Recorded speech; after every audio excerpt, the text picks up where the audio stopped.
की यात्रा को एक लक्ष्य बना के उन्होंने अपने सामने रखा। इसे तमाम युवा, तमाम वो कि आंधी हो, तूफान हो, कुछ भी हालात यहाँ पे हवाले करने जा रहे हैं। सभी साथियों से निवेदन करूंगा कि जो जहां से मैं नारा दूंगा, जोड़ो जोड़ो जोड़ो जोड़ो, नफरत छोड़ो, नफरत छोड़ो, नफरत छोड़ो। मैं ये मीडिया के जो कैमरामैन है आपने म्यूजिक वाले, इनको कहूँगा कि कैमरा उस तरफ रखें जिस तरफ से राहुल जी आ रहे हैं, आपने तुरंत वहां पे लगाएंगे। केडी पार्टी है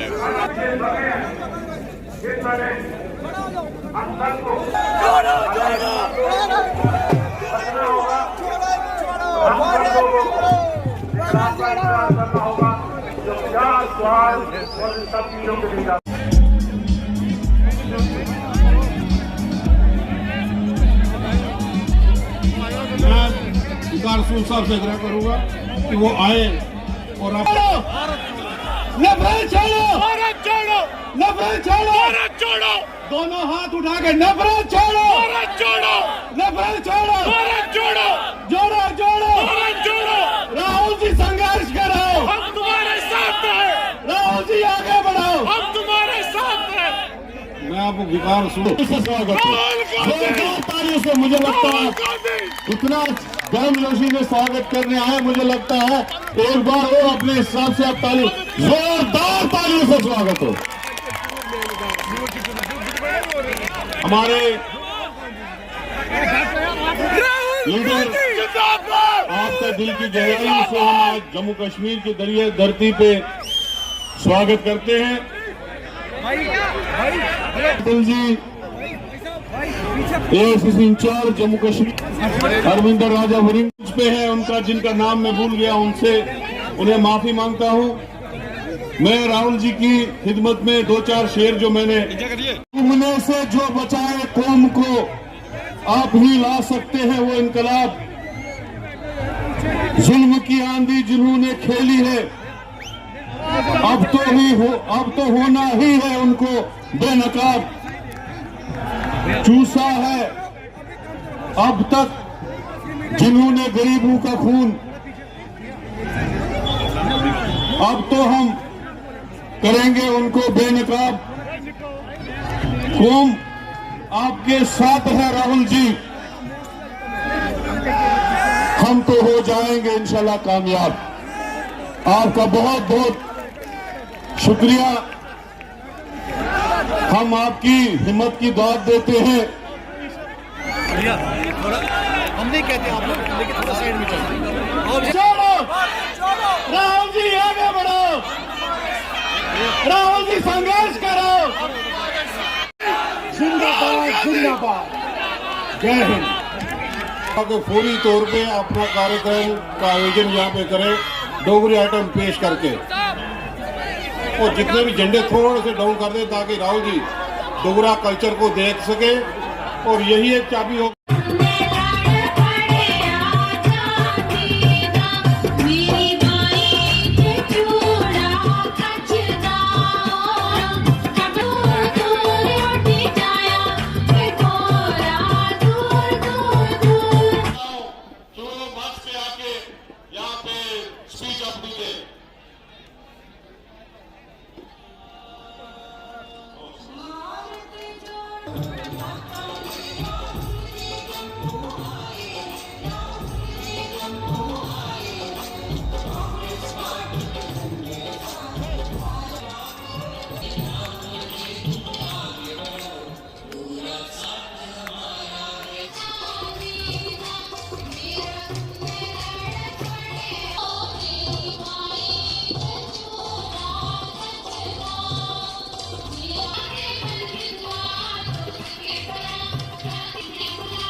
लेडीज आती है।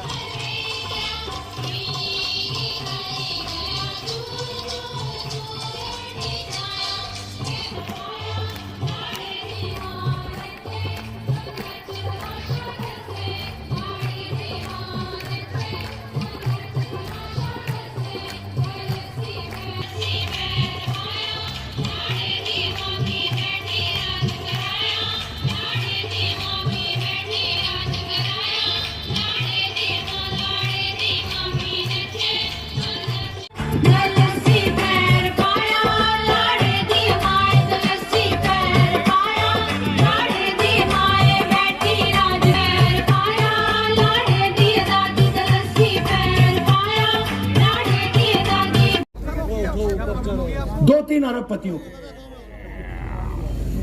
आपके लिए बेरोजगारी, महंगाई, जीएसटी, नोटबंदी, उनके लिए आपका धन, आपके खून, आपके पसीने की, आपकी मेहनत का फल उनके हाथों में। दो हिंदुस्तान बन रहे हैं भाइयों और बहनों। जब जेब कतरा जेब काटता है, आप में से किसी का जेब कटा कभी?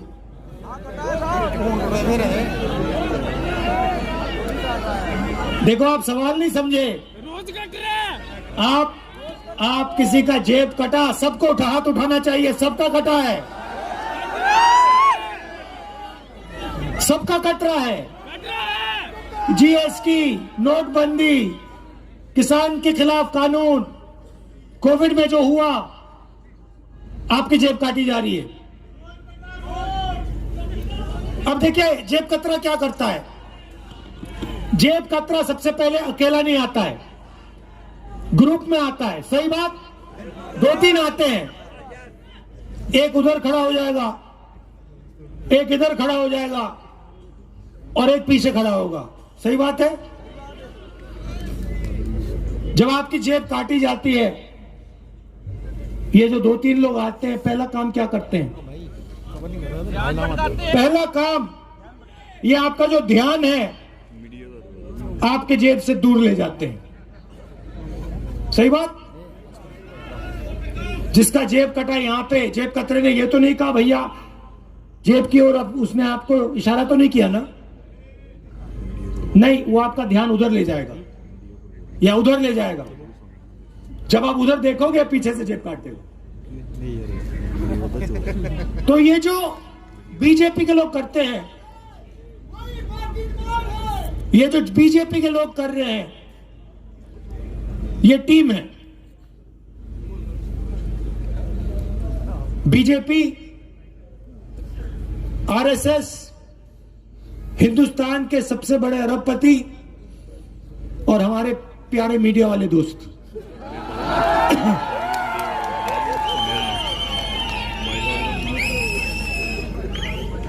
मोदी जी और मीडिया वाले लोग, मोदी जी और मीडिया वाले लोग हिंदू मुस्लिम की बात उठाएंगे, हिंदू मुस्लिम की बात उठाएंगे, नफरत फैलाएंगे। आपका ध्यान उधर जाएगा, इधर से आपकी जेब कट जाएगी। ये बहाना है, आप बात समझिए, ये बहाना है। जब ये एक धर्म को दूसरे धर्म से लड़ाते हैं, एक जात को दूसरी जात से लड़ाते हैं, एक भाषा बोलने वाले लोगों को दूसरी भाषा बोलने वाले लोगों से लड़ाते हैं, ये आपके ध्यान को इधर उधर करना चाहते हैं। कानून बनाए गए, छोटे व्यापारियों को, स्मॉल और मीडियम साइज बिजनेस वालों को खत्म करने के लिए नोटबंदी, गलत जीएसटी, ये हथियार हैं, ये पॉलिसियां नहीं है। जीएसटी का मैं आपको एक छोटा सा उदाहरण देता हूं। सर, मध्य प्रदेश में किसी छोटे व्यापारी ने मुझे बताया, मुझसे सवाल पूछा, कहता है राहुल जी, आपको मालूम है कि अगर हम 25 किलो से कम चीनी, मैदा, दाल बेचते हैं तो हमारे ऊपर जीएसटी लग जाती है, मगर अगर 25 किलो से ज्यादा बेचते हैं तो कोई जीएसटी नहीं लगती। मतलब अगर अरबपति, वो आप नाम जानते हो, अगर वो बेचे तो नो जीएसटी, मगर अगर छोटा व्यापारी बेचे तो जीएसटी। आगे मीडिया और जो रोजगार देते हैं इस देश को, जो स्मॉल और मीडियम बिजनेस चलाते हैं, जो रीढ़ की हड्डी है इस देश की, उनको खत्म कर दिया। नतीजा क्या हुआ कि कन्याकुमारी से कश्मीर तक युवाओं के मुंह में एक सिर्फ एक शब्द है, बेरोजगारी, बेरोजगारी, बेरोजगारी, बेरोजगारी। सही बात बोली राहुल जी आपने। और ये देश अपने युवाओं को झूठ बोल रहा है, अपने युवाओं को झूठ बोल रहा है, अपने बच्चों को झूठ बोल रहा है। ये देश बच्चों से कहता है इंजीनियर बन सकते हो, लॉयर बन सकते हो, आईएएस में जा सकते हो, सेना में जा सकते हो, मगर सच्चाई ये है कि इन करोड़ों बच्चों में से 1-2% इंजीनियर बनेंगे, 1-2% डॉक्टर बनेंगे, और आज के हिंदुस्तान में बाकी बेरोजगार होंगे, मजदूरी करेंगे। और ये बीजेपी आरएसएस की पॉलिसियों का नतीजा है।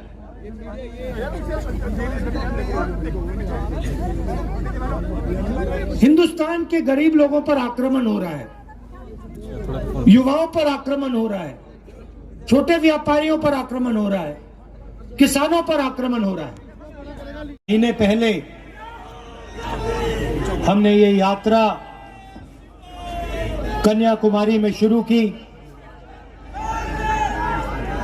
शुरुआत में लोगों ने कहा कि कांग्रेस पार्टी के नेता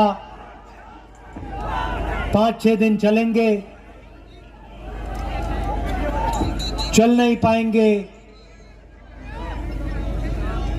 4 महीने में हम यहां तक पहुंच गए हैं।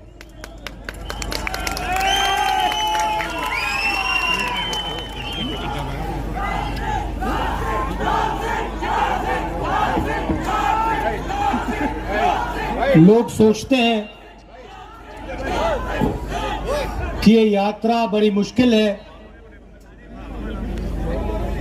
3800 किलोमीटर ठंड में, गर्मी में, बारिश में, मगर ये सफर मुश्किल नहीं था, काफी आसान था। सुबह 6 बजे उठते थे, 6-7 घंटे चलते थे, शाम को बिल्कुल थकान नहीं होती थी। मुझे अजीब लगा तो मैंने बाकी यात्रियों से पूछना शुरू किया कि भैया आपको थकान हो रही है? नेताओं से पूछा,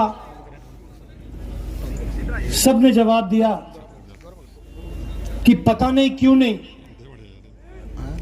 मगर थकान बिल्कुल नहीं होती। 10-15 दिन बाद मैंने इसके बारे में सोचा कि हो क्या रहा है। 25 किलोमीटर चल रहे हैं, गर्मी में, टूटी हुई सड़कों पे लोग गिर रहे हैं, मगर थकान किसी को नहीं हो रही।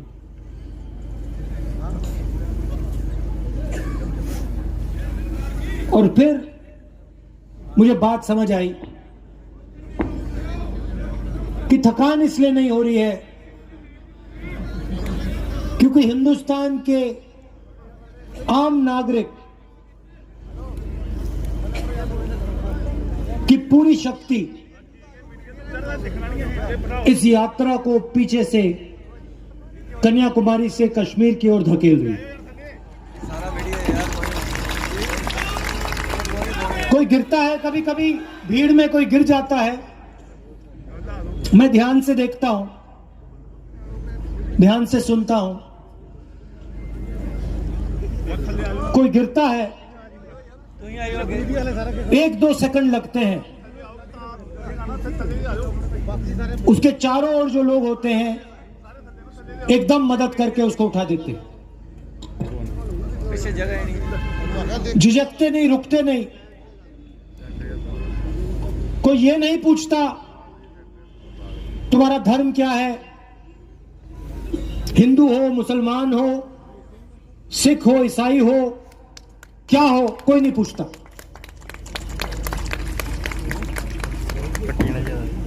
जात कोई नहीं पूछता।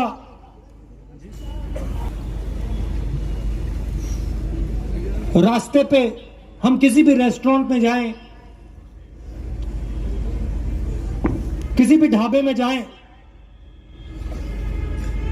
वहां पे हमसे पहला सवाल होता है कि क्या तुम भारत जोड़ो यात्रा पे चल रहे हो? और जैसे ही हम हां कहते हैं, वैसे ही रेस्टोरेंट का मालिक, ढाबे का मालिक कहता है हम आपसे पैसे नहीं लेंगे, हमें आपका पैसा नहीं चाहिए, हमें आपका पैसा नहीं चाहिए। और जब हमारे यात्री पूछते हैं क्यों नहीं चाहिए, तो कहते हैं आप भारत को जोड़ने निकले हो, आप नफरत के बाजार में मोहब्बत की दुकान खोल रहे हो, इसलिए हमें आपका पैसा नहीं चाहिए, हम आपकी मदद करना चाहते हैं। भाई और बहनों, देश में बीजेपी और आरएसएस के लोगों ने नफरत फैलाई है। मैं पहले सोचता था कि जो नफरत फैलाई है ये गहरी है, मगर आप में से कोई कन्याकुमारी से जम्मू कश्मीर तक नहीं चला। मैं चला हूं। मैं आपको बताना चाहता हूं कि मैंने हजारों लाखों लोगों से बात की है, और मैं आपको गारंटी देके कहता हूं कि ये नफरत गहरी नहीं है। ये नफरत जरूर आपको टेलीविजन पे दिखेगी। जो हमारे रिपोर्टर हैं, इन पर बीजेपी के लोगों ने, इनके मालिकों ने लगाम लगा रखी है, तो इनको कहना पड़ता है।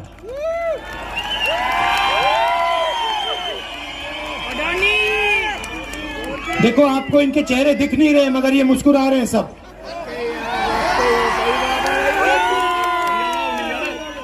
और छुप छुप के मुस्कुरा रहे हैं, कहीं कैमरा पे ना आ जाए और मुसीबत हो जाएगी। मगर ये बात समझते हैं। ये मेरे पास आए, हर स्टेट में, मजे की बात बताता हूं, हर स्टेट में ये मुझसे मिलते हैं। जब हम स्टेट के अंत में आते हैं, जैसे अभी पंजाब में आए, तो ये सब रिपोर्टर आकर हमारे साथ 10-15 कदम चलते हैं। कल पंजाब के रिपोर्टर चले मेरे साथ, कहते हैं राहुल जी, जो आप स्टेट से हमें कहते हो वो बिल्कुल सच है। हमारे दिल में जो है, रिपोर्टर कह रहे हैं, हमारे दिल में जो है, हम उसको टेलीविजन पे नहीं डाल सकते, उसको अखबारों पे नहीं डाल सकते, उसको मैगजीनों पे नहीं डाल सकते। ये आज हिंदुस्तान की सच्चाई है।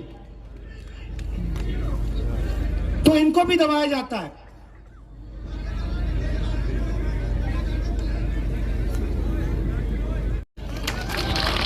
दूसरी बात मैं आपको कहना चाहता हूं, मैं भी यहां जैसे आ रहा था, चल के आ रहा था, मैं सोच रहा था कि कन्याकुमारी से चला हूं, पूरा हिंदुस्तान, साउथ से नॉर्थ हम चले हैं, 3500 किलोमीटर हो गए। और मैं सोच रहा था, ऐसे ही कुछ साल पहले मेरा जो परिवार जम्मू कश्मीर में रहता था, जैसे मैं जम्मू कश्मीर की ओर आया हूं, वैसे ही मेरा परिवार जम्मू कश्मीर से उत्तर प्रदेश गया होगा।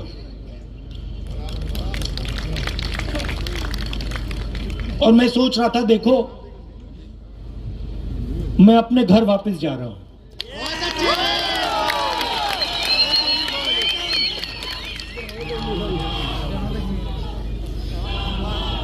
मैं अपने घर वापस जा रहा हूं